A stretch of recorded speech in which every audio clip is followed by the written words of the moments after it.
Hey, welcome back to the Suburban Dad. Today I'm doing a little snow day fun with you all. Gonna try two different versions of the same pour.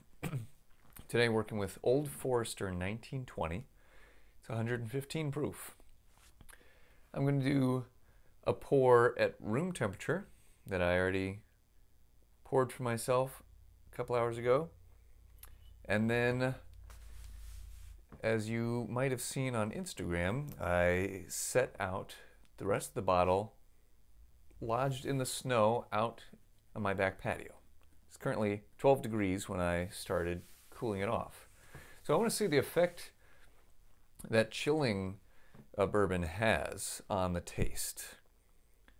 Find out what it's like.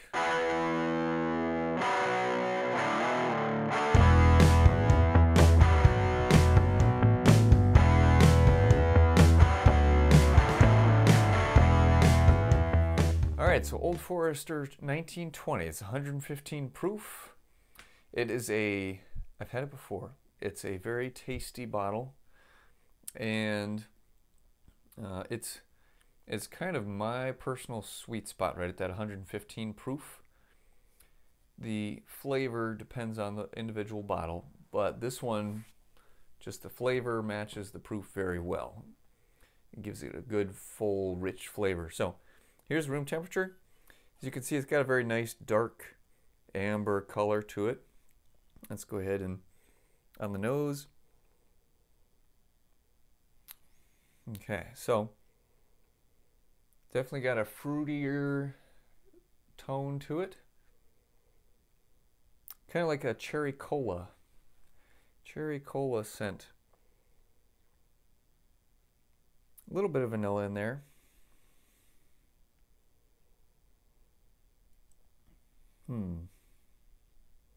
Yeah, like fruity, vanilla, creamy type smell. Let's go ahead and taste.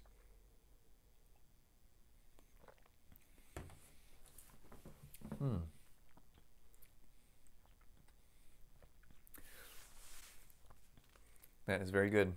It's got a very berry flavor, kind of like a berry crumble or berry pastry like that.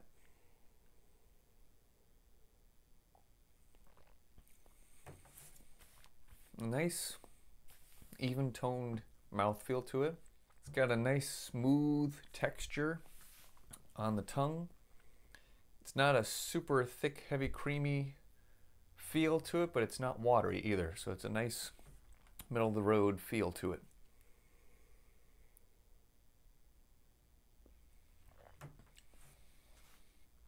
Okay, so creamy, fruity berries, cherry. Cherry follows through on the palate. Let's see. Yeah, almost like cherry pie. Like a berry crumble or like a cherry pie.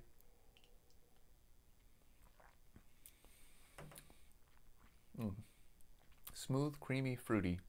That's what I like. It's got a little more kick to it at the 115 proof.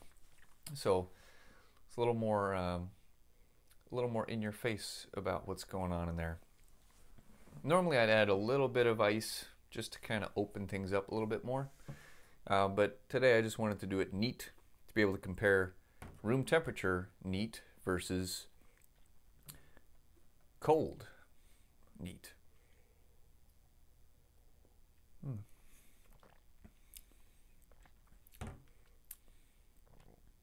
Yeah, so those are the main flavors I'm getting out. It's very nice. Great bottle. Love it. It's become one of my favorites lately. And I'm going to go ahead and get the rest of the bottle now and do a pour that's cold and give you a flavor there. The reason I'm intrigued by this is a friend sent information about, you know, what can happen when you really chill down a bourbon.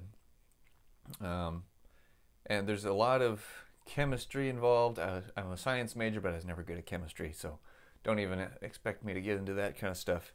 I'm just going to go by what it looks like, how it tastes. Do I prefer one way or the other? Okay, so here is the bottle, and I even chilled the glass to try and keep it as cold as possible. Let's see how this goes. What is it like drinking a cold pour of the same bourbon? You know, on a snow day, I could have thought of something warm to try. This wasn't the best idea, but it's a pretty good idea, so we'll go with it. All right, so cold now. Still looks the same, hasn't gotten cloudy or anything like that.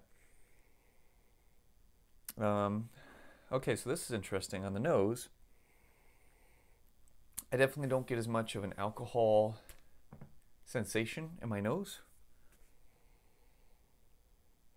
It's hard to get much of a flavor scent out of it, or much of a smell out of it. Little hint of fruit, mostly I think because I know what I expect it to smell like. Let's go ahead and taste it at this temperature.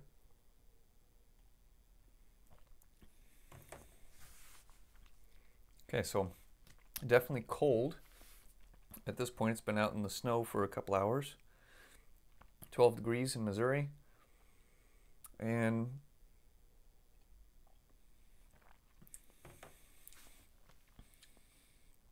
okay, so this is interesting. Very muted flavor compared to room temperature. Okay, so the other one, even though I've been drinking bourbon for a little bit and I like higher proof stuff, it almost made me cough a little bit. This one is pretty easy to sip.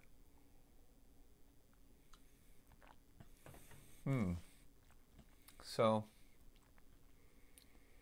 but I also don't get nearly the flavor profile like on the room temperature one.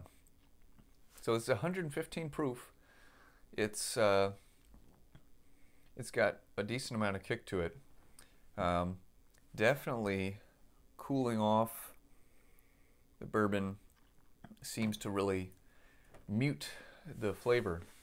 So if you're somebody who likes cold drinks, well, you got to know that if you cool off your bourbon, there's a good chance it's going to dilute the flavor as well. And I didn't even put any ice or anything in the drink. I didn't put any water in it or anything. Simply changing the temperature caused it to lose some of that flavorfulness. Now, yeah, like I said, there's chemistry behind it. I'll see if I can link the article in the description also so you can look at that. But yeah, very interesting. I've seen a few times people posting on Facebook of them chilling a bottle. I thought, oh, that's interesting. But I probably would not do that for fear of losing out on the full experience of the bottle. So, this is a fun little experiment, and I'm glad now to know that if you want to cool your bourbon off a little bit, you know, might add a little bit of ice, but I wouldn't chill it all the way because you're going to miss out on some of the experience. Yeah, very interesting. So, if you want more scientific experiments with bourbon, like this video, subscribe to the channel, and stay tuned.